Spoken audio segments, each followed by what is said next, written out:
This is my solution to the bonus mark question worth 1 mark, where you have a vessel here firing a missile at 250 meters per second. It's got to go over this point in this mountain here, which is 2,500 meters away and 1,800 meters tall.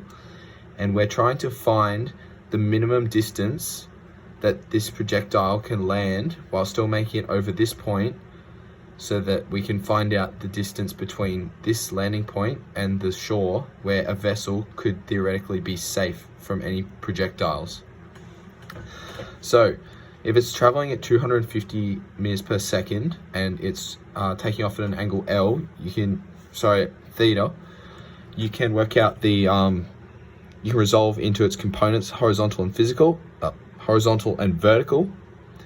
So you can get the velocity vector here, 250 cos theta I minus gt plus 250 sine theta j meters per second. If you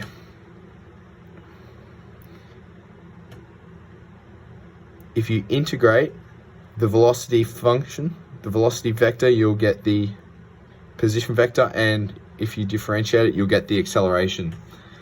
So we know that it has to pass over this point, which is the point 2,500 and 1,800, which is right there. So you can substitute this point in. So the position vector would be 2,500 I plus 1,800 j meters.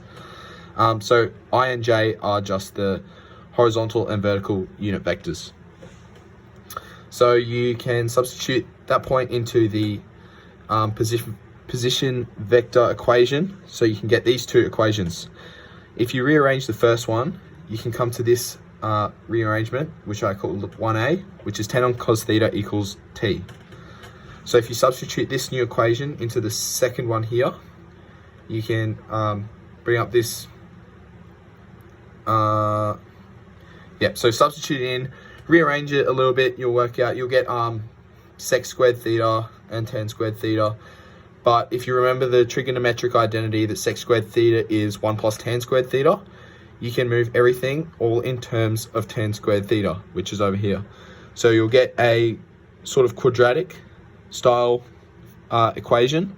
And so if you let tan theta equals z just for ease of solving the quadratic, then you can just use the quadratic formula to find z.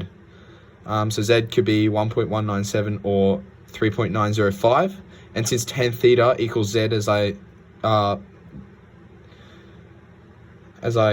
quoted here, you can substitute z as tan theta, or tan theta back into z, so you get these two values for tan theta. So that means you can find two angles. So 50.12 is the maximum range that you can achieve while still going over this point, and 75.63 is the minimum range you can reach while still going over this point. So this is the angle that we know that we are looking for. So if you substitute this angle, we can find the time when the projectile hits the water. So when the projectile hits the water, the vertical component of the position vector will be 0.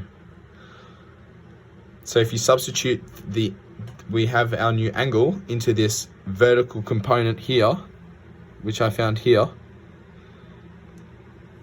and you substitute it so that it equals 0, and you'll have another quadratic here that you can solve, and that solutions will give you either 0 or 49.42, which makes sense because the projectile takes off from the ground, so the time is at 0, it is at the ground, and that's when it lands on the other side of the mountain.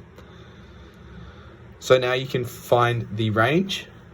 So you'll get the horizontal component of the position vector, which we found way back here, 250 cos theta t. So you know the angle, you know the time, so substitute those two in, and you'll find the minimum range that the projectile can go over this point will be 3,066.3 meters. So now if the safe zone is X, then X is the minimum range of the projectile minus the distance from the takeoff point to the shore, which is 2,000 plus 300 extra meters from the top of the mountain to the shore. So x will be 3066.3 minus 2800. So therefore, x must be 266.3 meters. So this means that the vessel will be protected for a range of approximately 266.3 meters from the shore. So this is assuming that or neglecting the height of the vessel and other factors such as air resistance as well.